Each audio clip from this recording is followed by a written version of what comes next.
2번부터가 이제 그 본격적인 문법이라고 할 수가 있는데, 다시 우리가 이제 품사에서 용언이 중요하다고 얘기를 했고, 문장 성분에서는 서술어가 중요하다고 했어.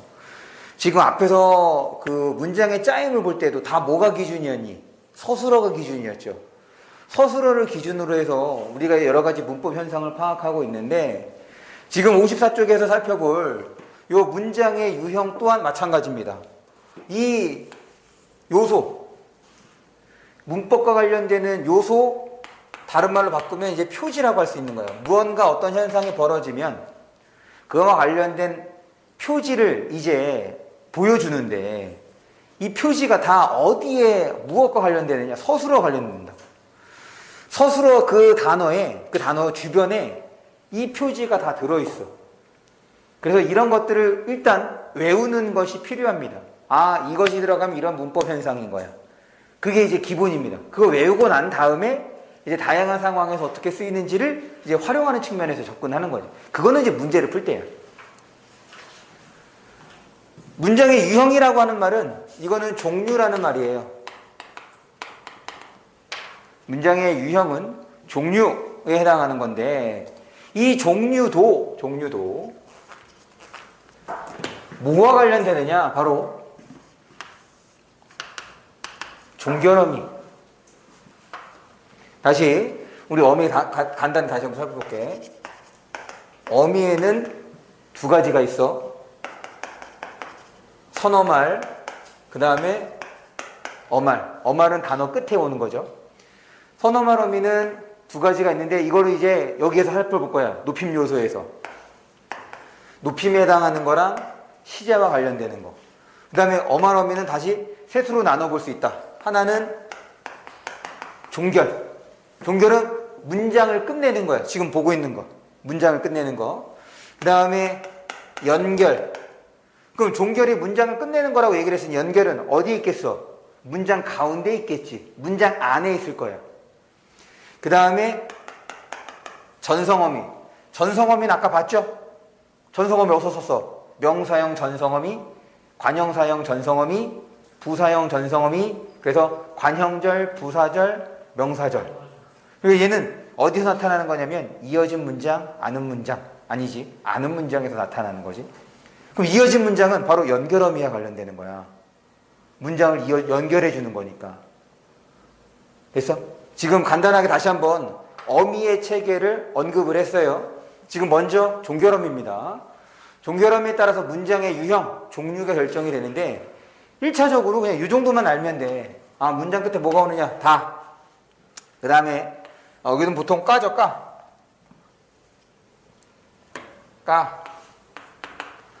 그 다음에 어라, 자, 구나.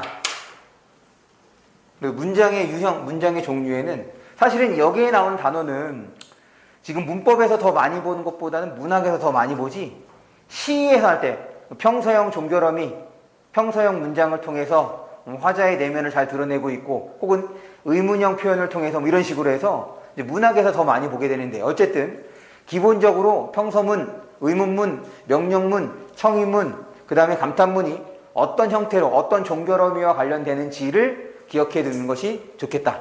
이 중에서 지금 요 문장의 유형과 관련해서 문제를 낸다면 요 의문문이 많이 쓰입니다. 왜냐면 지금 다른 거는 내가 얘를 한 문장씩밖에 안 들었는데, 요 의문문의 경우는 얘를 3개를 들었잖아. 이 3개가 다 달라. 밥 먹었어? 라고 물어봤어. 시에 밥 먹었어? 그러면 뭐로 대답할 수 있어? 네, 아니, 네, 아니요. 이렇게 대답할 수 있지. 이런 거를 뭐라고 하냐면 판정 의문문이라고 합니다. 예나 아니요로 대답할 수 있는 것을 판정 의문문이라고 하고, 그 다음에 얘는 설명 의문문이라고 하는 거죠. 구체적인 설명이 필요한 거예요. 그럴 때 뭐처럼 뭐가 많이 들어가냐? 물음말이 들어갑니다. 영어에서 말하는 의문사야. 언제, 어디서, 누가, 무엇을, 어떻게, 왜 해당하는 표현이 들어가면 다 설명 의문문에 해당돼요. 이거를 왜 기억해야 되는 거냐면, 얘는 현대문법에서 잘 안 물어봐. 어렵지 않으니까. 지금 저거와 관련되는 것이 중세국어야, 중세국어. 왜냐? 중세국어 시기에는 판정 의문문과 설명 의문문의 종결 표현이 달라. 판정 의문문과 설명 의문문의 종결 표현이 달라서 요거는 외우고 있어야 돼요. 이건 중세국어 할 때 얘기를 하겠습니다. 어쨌든 판정 의문문의 개념하고 설명 의문문을 구분하셔야겠고, 그 다음에 의문문, 지금 여기에서 문제를 내면 얘를 제일 많이 내. 수사 의문문. 밥 나랑 먹지 않을래? 라는 얘기는 이거는 질문의 형식을 통해서 상대에게 요청하는 거죠.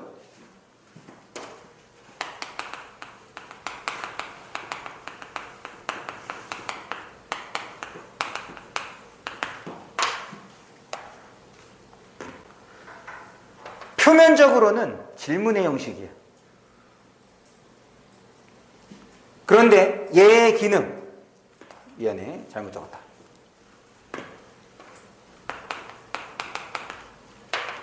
얘의 기능은 상대에게 밥을 먹자고 요청, 제안하는 거지. 그래서 이제 이런 게 바로 뭐가 되는 거냐면 완곡한 표현 혹은 간접화법이라고 얘기를 하는 거예요. 수사 의문문은 지금 문장 형식은 질문의 형식이지만 기능이 달라. 보통 문장의 유형은, 문장의 종류는 형식과 기능이 일치합니다. 평서문은 정보 전달, 그 다음에 의문문은 그 다음에 의문, 말 그대로 질문하는 거죠. 명령문은 요구, 청유문은 요청, 그 다음에 감탄문은 정서 표출. 그래서 형식과 기능이 일치하는 경우가 대부분이야. 그런데 지금 요 수사 의문문의 경우는 의문문의 형식이지만 질문을 하는 의도가 아닌 거지.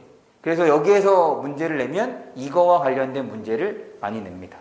그래서 다시 문장의 형식과 문장의 기능이 일치하지 않을 때 그거를 이제 완곡한 표현이라고 하고 간접화법이라고도 얘기를 하고. 넘어갈게요.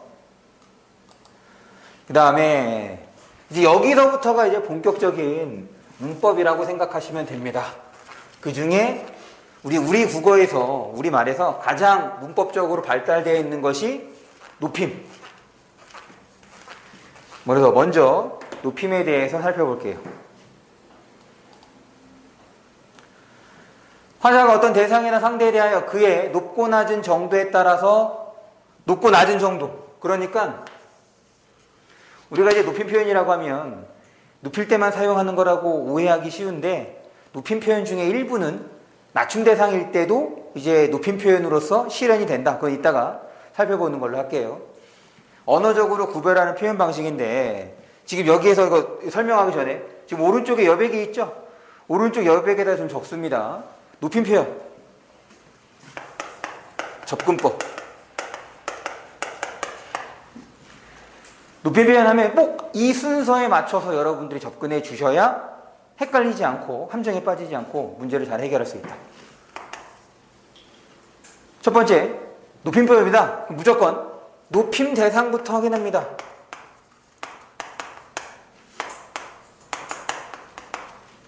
이때 높임 대상은 무조건 사람이야.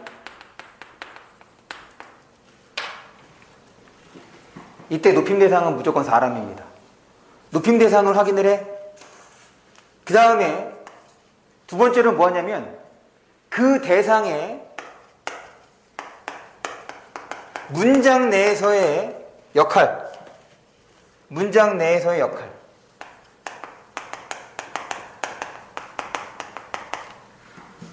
문장 내에서 역할을 파악하는데 이 역할은 뭘 말하는 거냐? 문장에서 주어의 역할을 하는지 아니면 목적어나 부사어의 역할을 하는지 아니면 청자의 역할을 하는지를 구분합니다.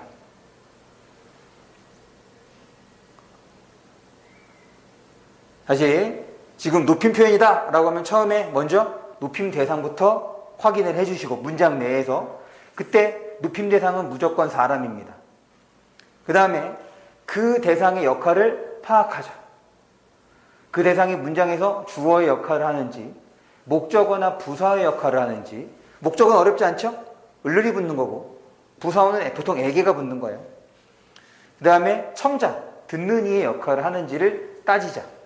그러고 난 다음에 세 번째입니다. 지금 이 높임 대상과 호응하는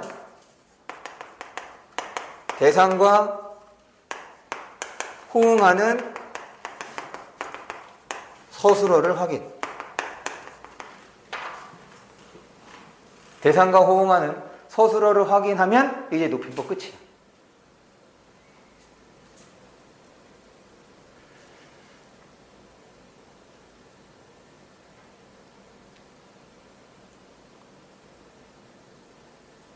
됐죠? 지금 이제 요 순서에 입각해서 지금 높임법 하면 거기 있는 것처럼 주체 높임, 객체 높임, 상대 높임이 있는데 이 세 가지를 다 따져보겠습니다.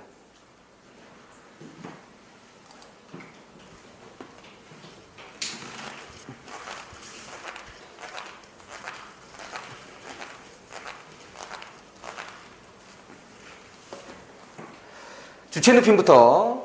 주체 높임, 문장에서의 주체, 즉 주어를 높이는 방법으로 주격조사 깨서, 그 다음에 여기가 중요한 거지. 다시 여기 문법 요소라고 그랬어. 근데 이 문법 요소가 다 뭐랑 관련이 있다? 서술어와 관련이 있다. 서술어와 직접적으로 관련이 있는 것을 여러분들이 외워야 되는 거야.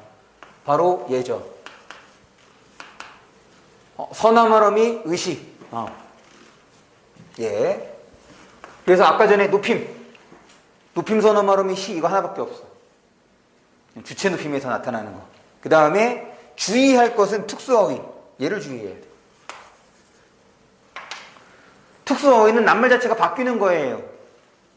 거기에 문법 요소가 들어가는 것이 아니라 그 문법 요소를 대신해서 낱말 자체가 바뀌는 것. 예를 들면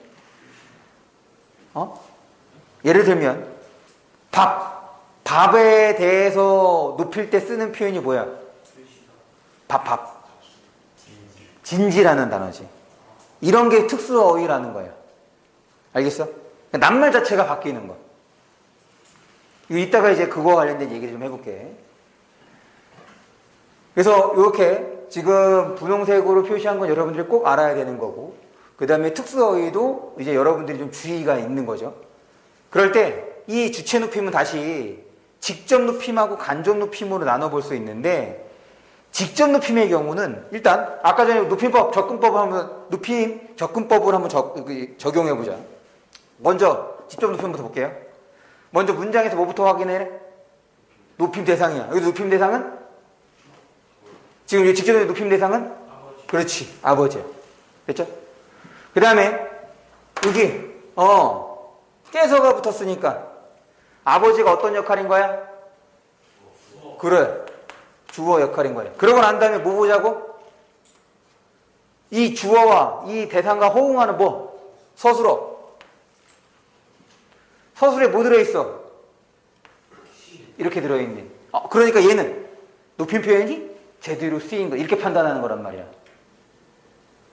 됐어, 이 과정? 그럴 때 직접 높임은 지금 이 높임의 대상에 이 시가 들어있는 놈이 어떻게?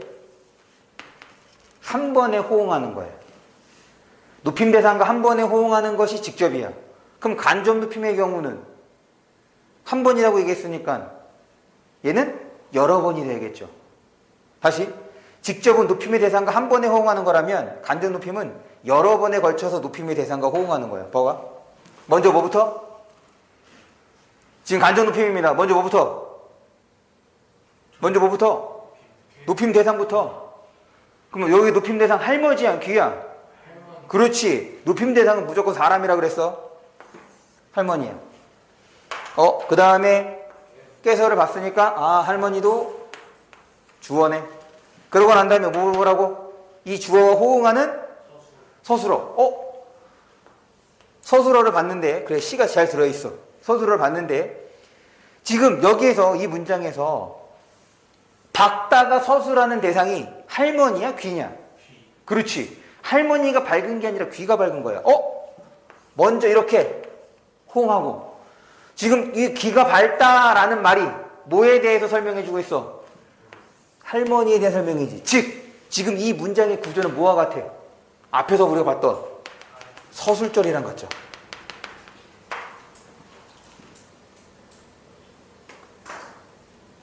지금 이렇게 두 번에 걸쳐서 가면 얘가 바로 뭐라는 거야? 간접이라는 거예요.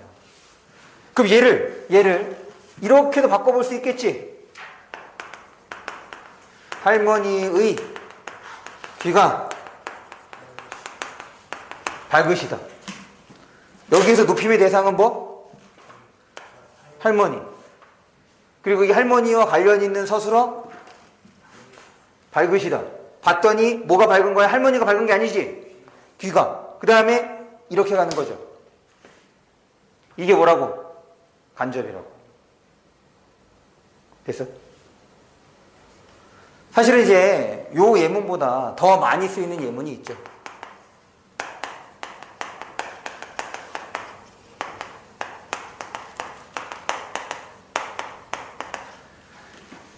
교장 선생님 말씀이 이제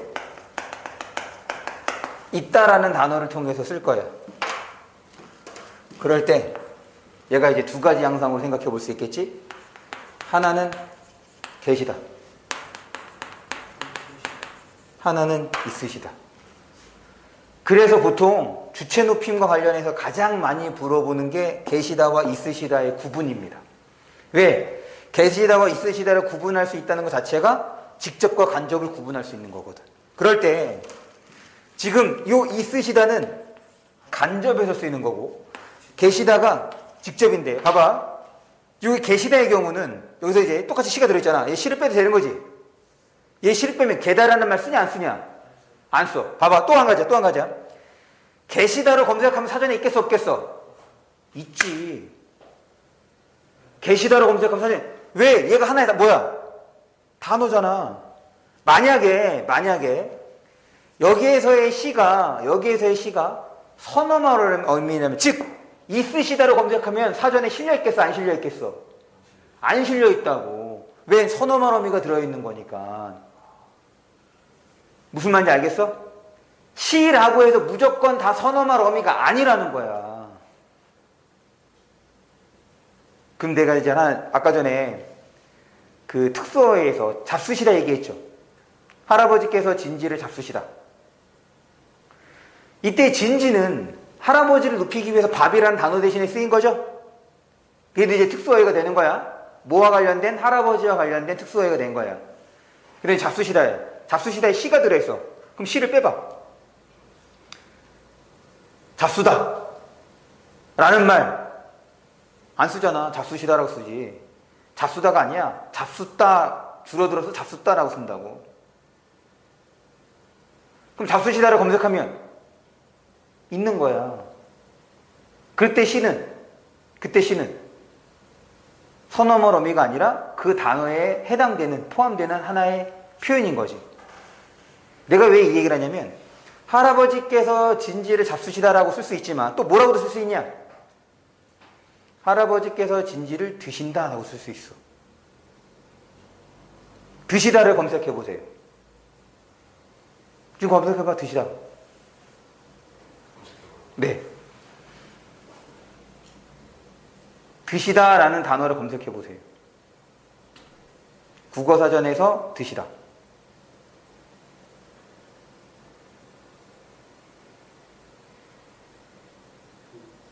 드시다가 있어 없어?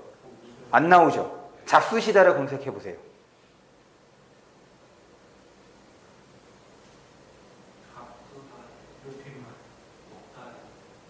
잡수다의 높임말이야? 잡수다가 못다요. 잡수시다가 잡수다의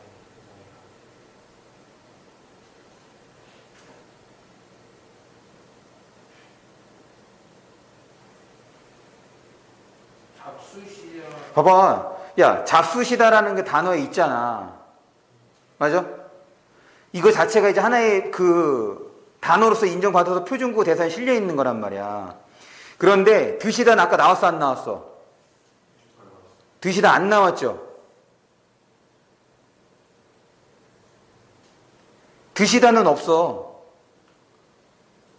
지금 거기 뭐 이제 사전 검색하면 뭐 표준국어 대사전, 뭐 우리말쌤, 그다음에 뭐 고려 대사전 이렇게 나오는데 표준국어 대사전이 기준입니다. 왜냐하면 표준국어 대사전은 국립국어원이라는 국가기관에서 발간하는 사전이거든.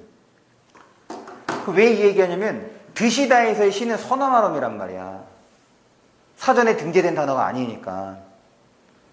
거기 이제 들다가 이제 먹다의 높임 표현으로서 쓰이는 거지. 이게 바로 특수어휘라고. 특수어휘는 뭐라? 사전에 실린 말이야. 그래서 그 단어 대신에 쓰이는 거.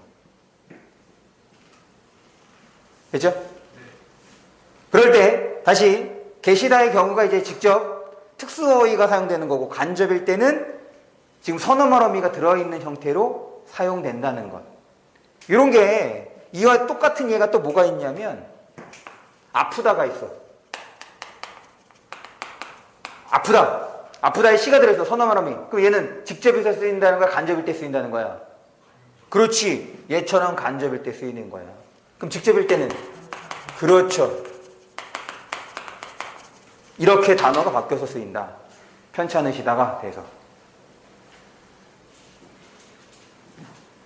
그래서 지금 주체 높임 살펴봤습니다. 주체 높임에서 먼저 뭐? 선어말어미 시. 이것이 서술에 들어가는 거 이거 기억해 주시고. 그럴 때 직접과 간접의 구분. 높임의 대상과 한 번에 호응을 하느냐, 거쳐서 가느냐. 그래서 많이 이용하는 것이 이따를 만을 가장 많이 이용한다. 여기까지. 이어서 객체. 객체가 높임법 중에서 가장 단순해. 그런데 이 객체가 어려울 수 있는 게 뭐 때문에 어려울 수 있는 거냐면 중세국어에서 어려울 수 있습니다. 중세국어에서.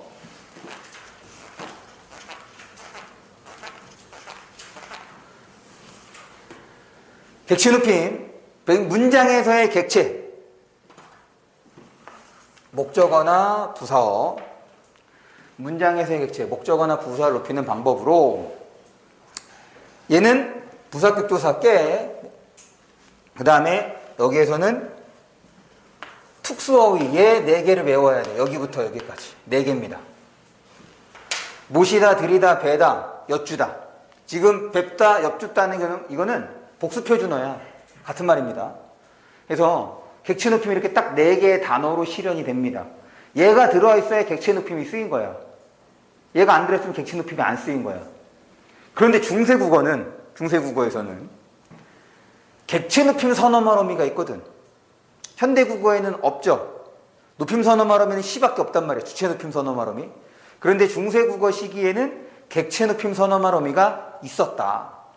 그러니까 중세국어에서는 객체 높임이 실현이 됐는데 현대국어에서는 그거를 실현해 줄 방법이 없는 거예요. 만약에 저 중에 하나라고 하면 단어가 저렇게 바뀌겠지. 그런데 저게 해당하는 단어가 아니야. 그러면 현대문법에서는, 현대풀이에서는 그 중세국어의 객체 높임이 실현이 되겠어, 안 되겠어? 안 돼. 그래서 객체 높임은 현대보다는 중세에서 여러분들이 훨씬 더 신경을 쓰고선 봐주셔야겠다. 현대는 쉬워. 이 4가지만 기억하면 됩니다. 모시다, 들이다, 뵙다, 엿주다. 이 4개만 외우면 끝이에요. 됐죠? 넘어갑니다. 그래. 넘어가기 전에 얘는 뭐에 대해서 높이는 건지 봐야지. 모시다는 데리다입니다. 데리다. 보통 이제 데리고 가다라고 쓰는 건데 이 데리다가 불완전 동사라 가다, 오다 이런 말하고 같이 써야 돼. 어쨌든 데리다야. 그 다음에 들이다는 알죠? 주다. 요 배다, 뵙다는 만나다입니다. 만나다. 보다가 아니라 만나다. 그래서 선생님 만나러 가가 아니라 선생님 뵈러 가라고 해야지 올바른 표현인 거예요. 바꿔 얘기하면 선생님 만나러 가 하면 걔는 문법적으로 틀린 거예요. 얘는 물어보다의 뜻이죠.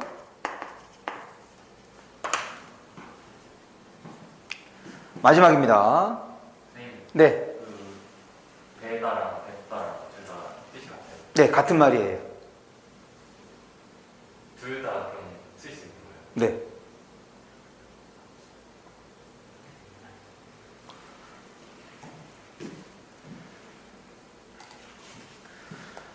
그 다음에 높임의 마지막 상대 높임입니다.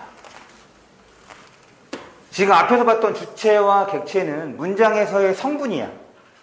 문장에서의 성분을 말한다면 요 상대 높임은 청자. 그런데 사실 문장 성분이 독립어죠, 독립어.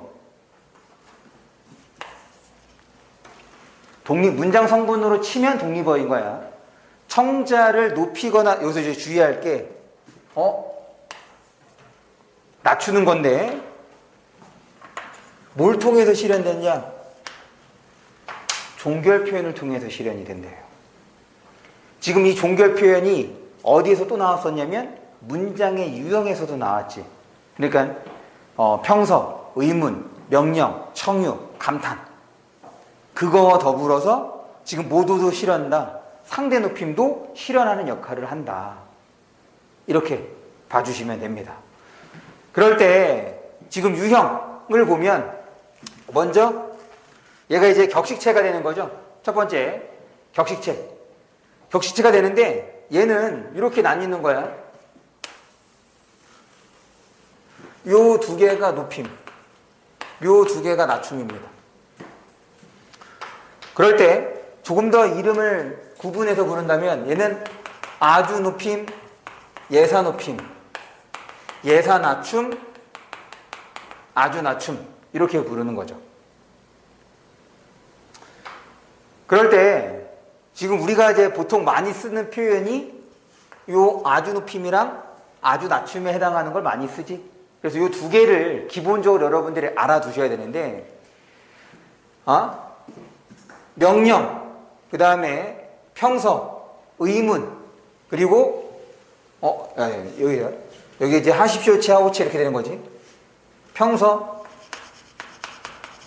의문, 명령, 청유, 감탄 이렇게 되는데 내신에서는 요거를 주의해야 돼. 이 하시지요에 괄호를 쳐놨지. 그러니까 하십시오에 해당하는 청유형은 없는 거야. 하십시오에 해당하는 청유형이 없는 상태라고. 그냥 상정을 하면 이렇게 써볼 수 있다. 이건 내신입니다. 내신에서. 모의고사에서는 기억 안 해도 돼. 모의고사는 기억 안 해도 되지만 여러분들이 내신에서는 얘를 좀 주의해 주시고, 물론 내신에서는 여기에 있는 하오체랑 하계체도 여러분들이 알아야 돼. 그런데 모의고사에서는 요 두 개는 잘 몰라도 됩니다. 여기에 해당하는 것만 여러분들이 명확하게 기억해 주시는데, 하십시오체, 하오체, 하계체, 헤라체 이렇게 얘기한단 말이야. 그런데 방금 얘기했던 건 다 어디에 해당하는 거냐면 명령에 해당돼. 야, 우리가 대화할 때 명령만 쓰지 않잖아. 그래서 여러분들이 기억해야 되는 것이 하십시오뿐 아니라 모두 기억해야 되느냐? 평소문에 해당하는 요거 비읍니다. 비읍니다 혹은 뭐가 되느냐면 씁니다입니다. 이거 이 형태죠? 비읍니다, 씁니다가 하나의 어미야. 비읍니다, 씁니다. 그래서 여러분들이 일단 격식체에서는 하십시오랑 비읍니다와 씁니다를 외웁니다. 문장 끝이 이렇게 끝났다. 그러면 누구를? 청자를 높이는 표현이라는 거. 됐어요? 넘어갑니다. 그 다음에 두 번째가 이제 바로 비격식체에 해당하는데, 비격식체는 별거 없죠? 뭐만 기억하면 돼? 요만 기억하면 돼. 요만 기억하면 됩니다. 해요체. 그래서 요 상대 높임에서는 십시오, 씁니다, 비읍니다, 그 다음에 요 세 개를 외우는 거야. 문장 끝이, 종결 표현이니까 문장 끝이 이렇게 끝났다면 청자를 높이는 것. 왜 종결 어미가 아니라 종결 표현이라고 얘기를 하냐면, 앞에서 문장의 유형, 문장의 종류는 종결 어미를 통해서 실현된다고 얘기했잖아. 맞아? 다시 앞에 거 확인해봐. 문장의 유형을 보면 거기 종결 표현이 아니라 종결 어미죠. 근데 여긴 종결 표현이야. 왜 종결 표현이냐? 이 요는 보조사입니다. 우리 외우기로 했었던 거였잖아. 은는 도만요. 이 요는 높임의 보조사야. 은는 도만요. 그래서 얘를 묶어서 상대 높임은 종결 표현이라는 말을 쓰는 거예요. 그 다음에 요거는 이제 내신하고도 관련되는 거야. 어떤 거냐면 이 내신에서 이 종결 표현 중에서 어떤 게 또 헷갈리냐? 해체와 해라체가 헷갈려. 해체와 해라체. 해체와 해라체의 구분은 간단합니다. 요를 붙일 수 있느냐 없느냐야. 요를 붙일 수 있으면 해체, 요를 붙일 수 없으면 해라체입니다. 됐죠? 요를 붙일 수 있으면 해체, 요를 붙일 수 없으면 해라체. 여기까지. 사실은 높임 표현하면 이 상대 높임을 여러분들이 좀 주의해야 되는데, 왜냐면 이 세 가지, 방금 설명했던 이 세 가지가 이 상대 높임에서 맞물려서 나타나.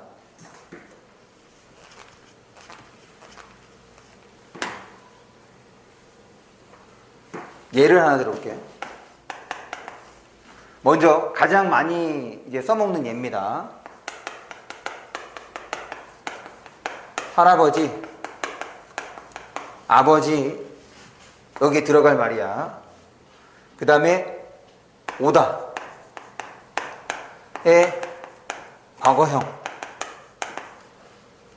지금 요 예문을 오다의 과거형으로서 이 예문을 완성하세요. 지금 이제 상대 높임을 보는데, 상대 높임은 대화할 때 화자와 청자만 등장하면 상관이 없어.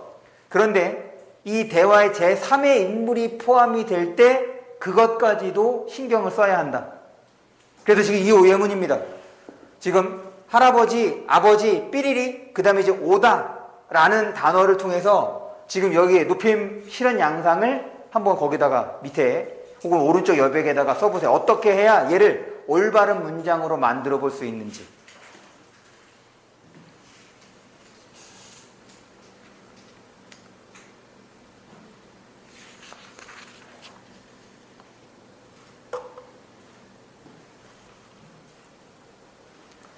어떻게 얘가 올바른 문장이 될까?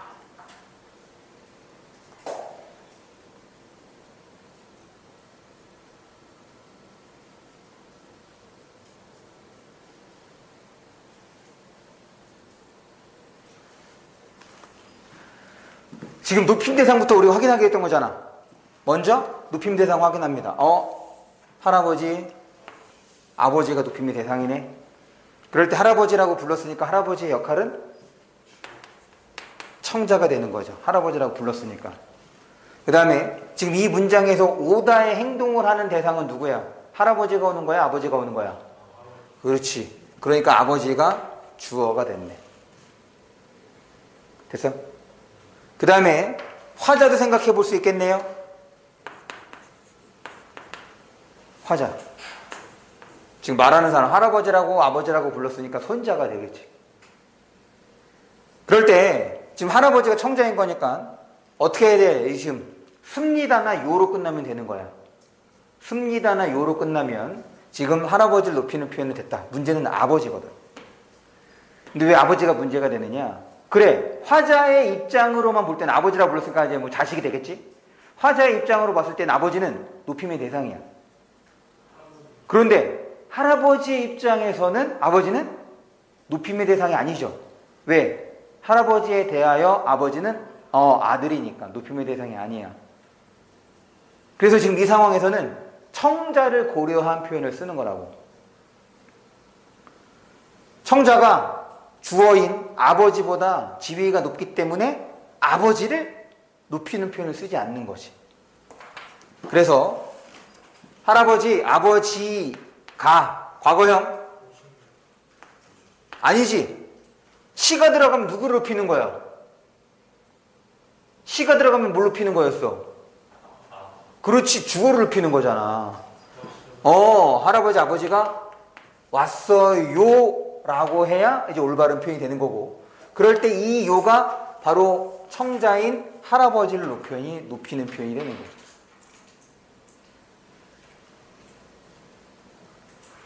다시, 지금 여기에서는 청자를 고려해서 아버지를 높이지 않은 거예요. 만약에 할아버지가 아니라 어머니라고 했다면, 지금 어머니나 아버지나 동등한 대상이지. 근데 어머니를 높였어. 그럼 어떻게 해야 돼? 아버지도 높여야지. 동등하니까. 어머니, 아버지께서 오셨어요. 이렇게 되는 거예요.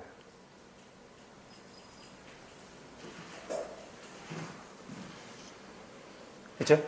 네. 그래서 여러분들이 높임법을 볼 때는 이렇게 지금 상대 높임에서 주체나 혹은 객체가 청자와 어떤 관계인지까지 고려해야 되겠다. 그래서 어려운 문제는 요거를 관련해서 문제가 나온다고 보시면 됩니다. 넘어가죠.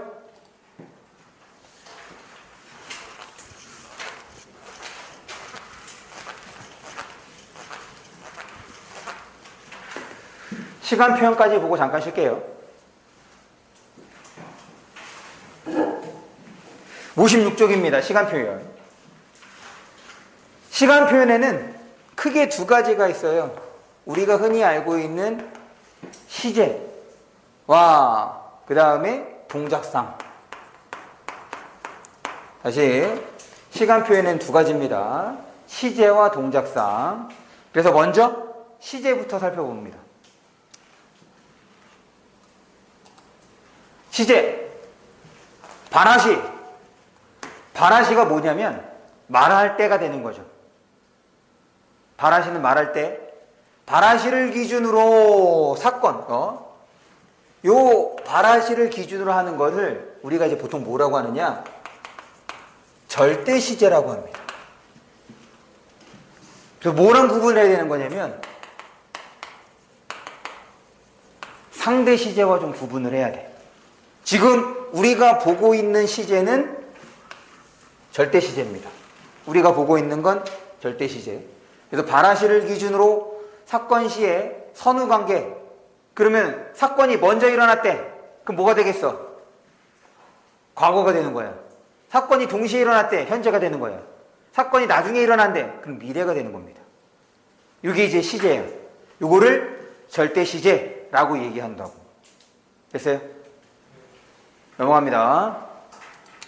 그럴 때 과거 시제 뭐 어렵지 않죠? 그냥 읽어보면 돼. 선어말 어미와 그 다음에 관형형 어미 혹은 관형사형 전성어미. 다시 선어말 어미와 관형사형 전성어미를 통해서 시제가 실현이 된다. 됐죠? 그럴 때 여기에서 이제 하나 주의하고 넘어갈 게 얘입니다. 얘를 주의해야 돼. 요거를 이제 흔히 대각어라고 얘기하는데 얘는 의미적으로 현재와 단절의 의미를 담고 있어요. 그러면 여기 진달래가 이곳에 피었다와 진달래가 이곳에 피었었다의 의미상의 차이를 생각을 해보자. 민수야, 진달래가 이곳에 피었다고 하면 지금 핀 상태가 지금까지 지속될 수도 있겠죠? 혹은 졌어. 그래서 바닥에 꽃잎이 떨어져 있는 것도 피었다라고 말할 수 있는 거지. 이게 피었다잖아. 아닌가? 그래. 그 다음에 진달래가 이곳에 피었었다라고 하면 그렇지. 과거만. 그러니까 무슨 말이냐면 앞으로 여기서 이제 진달래가 필 가능성이 있어 없어? 없어. 단절인 거야. 요게 이제 대각어. 그래서 얘는 영어에서의 대각어와 좀 달라. 영어에서는 그냥 정말 시간의 선후관계를 드러내는 거지. 1시간 전에 일어난 것과 하루 전에 일어난 것을 구분하는데 국어에서 1시간 전에 일어난 것과 하루 전에 일어난 건 그냥 둘 다 과거야. 대각어가 될 때는 현재와 단절의 의미가 될 때. 그래서 단순 과거를 나타낼 때 이렇게 대각어 형태로 쓰는 것은 우리말답지 않은 표현입니다. 그래서 나 친구랑 영화를 봤었어 라고 말하는 것이 아니라 난 친구랑 영화를 봤어 라고 해야지 올바른 표현이 되는 거예요. 됐죠? 넘어갑니다. 뭐 어려운 거 아니야. 여기에서 이제 이거를 주의해야 돼. 우리가 지금 시제를 공부하고 있는데 이 시제가 시제로만 쓰이지 않습니다. 시제가 시제로만 쓰이지 않아. 이 양태적 용법이 뭐냐면 화자의 심리를 반영하는 것을 양태라고 얘기를 해요. 화자의 심리를 반영하는 것을 양태라고 합니다. 봐봐. 나는 조금 전에 왔고, 이건 과거죠. 인영이는 지금 왔어. 그럼 지금이야. 그럼 시제가 뭐가 돼야 돼? 현재. 근데 얘 현재 시제가 아니잖아. 이런 게 바로 양태인 거예요. 다시. 우리가 지금 과거 시제에서 보고 있는데, 과거 시제뿐 아니라 이 시제 선어말 어미는 시제로만 쓰이지 않는다. 그거를 주의하시면 돼요. 시제 선어말 어미가 시제로만 쓰이지 않는다. 지금 다시 인영이는 지금 왔다. 여기에서의 시제는 현재야. 됐어? 그럼 얘는 현재 시제 선어말 어미를 통해서 현재를 드러내고 있다라고 하면 맞아 틀려? 그렇지, 틀린 거지. 됐어? 이런 거를 양태라고 한다. 화자의 심리를 반영한. 동작이 완료가 돼서 지금까지도 이어지고 있는 거죠. 그 다음에 마찬가지야. 저는 아빠를 닮았어요. 과거에만 닮았고 지금은 안 닮았다 얘기가 아닌 거지. 그리고 숙제를 안 했으니 넌 내일 학원에 가면 혼났대. 내일이야. 그럼 언제에 대한 얘기야? 미래에 대한 얘기야. 그래서 마치 어떻게 된 거야? 화자에게는 이미 일어난 인 것처럼 실현 인식, 거의 확신에 가까운 거죠. 다시 이런 말도 몰라도 돼. 동작 완료, 완결지속, 실현인식 이런 말 몰라도 돼. 중요한 건 시제가 시제로만 쓰이지 않는다. 이거를 주의하시면 됩니다. 넘어갈게요. 그럼 현재 시제도 똑같아. 현재 시제 선어말 어미 관용어가 어미인데 여기서 주의할 게 있다. 뭘 주의하는 거냐? 동사와 형용사가 결합 양상이 다르죠. 동사는 는이 붙지만 형용사는 붙지 않습니다. 다시 지금 현재야. 이건 뭐에 해당하는 거냐면 지금 저거는 동사에만 해당되는 거야. 얘는 어디에서? 동사에서. 형용사에서는 선어말 어미가 안 붙습니다. 기본형 자체가 현재를 의미해. 형용사는 기본형 자체가 현재를 의미합니다. 그래서 형용사에서는 현재 시제 선어말 어미가 붙지 않아요. 됐어요? 그 다음에 관형사형 어미. 그래서 여기서는 동사, 여기서는 형용사. 그래서 요 현재 시제에서는 동사와 그 다음에 형용사의 실현 양상이 좀 다르다라는 거. 마찬가지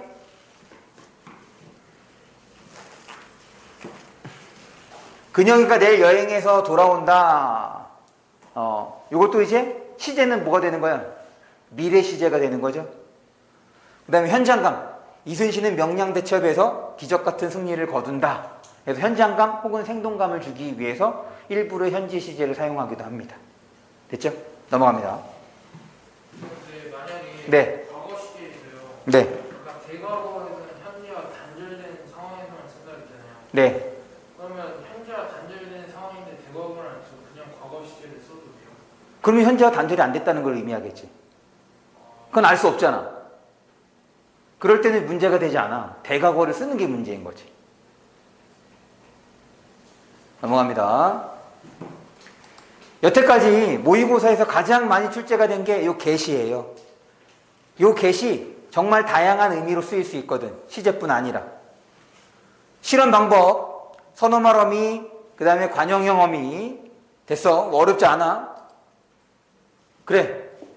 요 get이 다양하게 쓰이지. 추측, 의지, 가능성, 완곡한 표현. 그래서 가장 많이 출제가 된 게 요 get이야. 사실 요 첫 번째 예문 봅니다. 추측해서 지금 떠나면 새벽에 도착하겠구나. 이거는 지금 떠나면이 됐으니까는 미래와 추측 동시에 가능한 거죠. 그러니까 꼭 여기 있는 것만 해당하는 것이 아니라 미래의 의미를 내포할 수도 있는 거예요. 물론 이번에는 반드시 성적을 올리겠습니다. 얘도 미래의 의미를 내포한다고 볼 수 있겠죠. 이렇게 지금 get이 제일 많이 쓰였는데 제일 다양하게 의미가 쓰인다 라고 봐주시면 됩니다. 다시 요 시제에서는 과거 시제에서는 대과거 아니죠.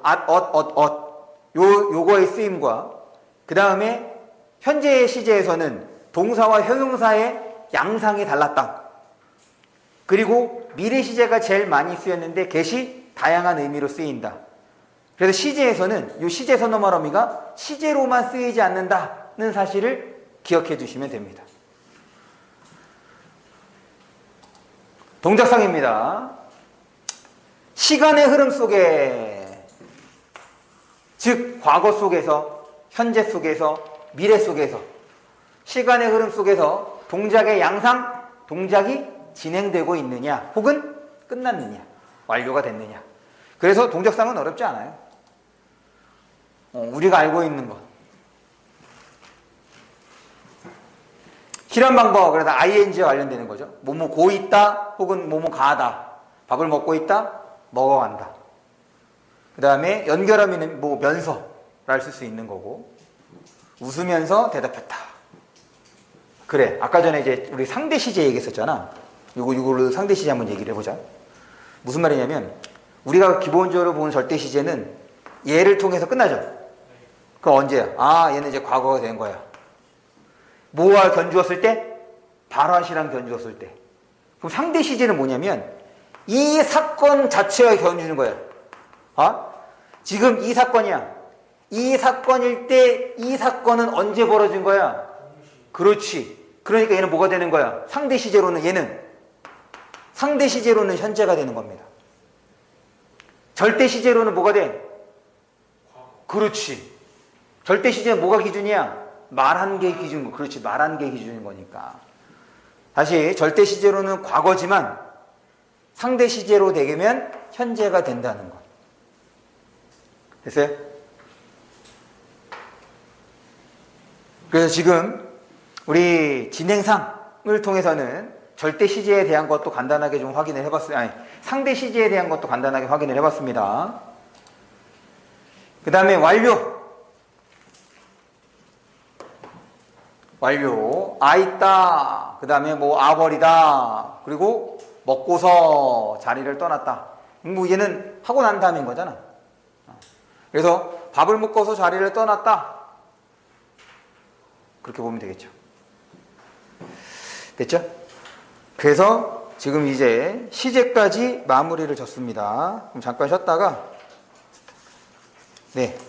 문법 요소 마무리를 짓는 걸로 하죠.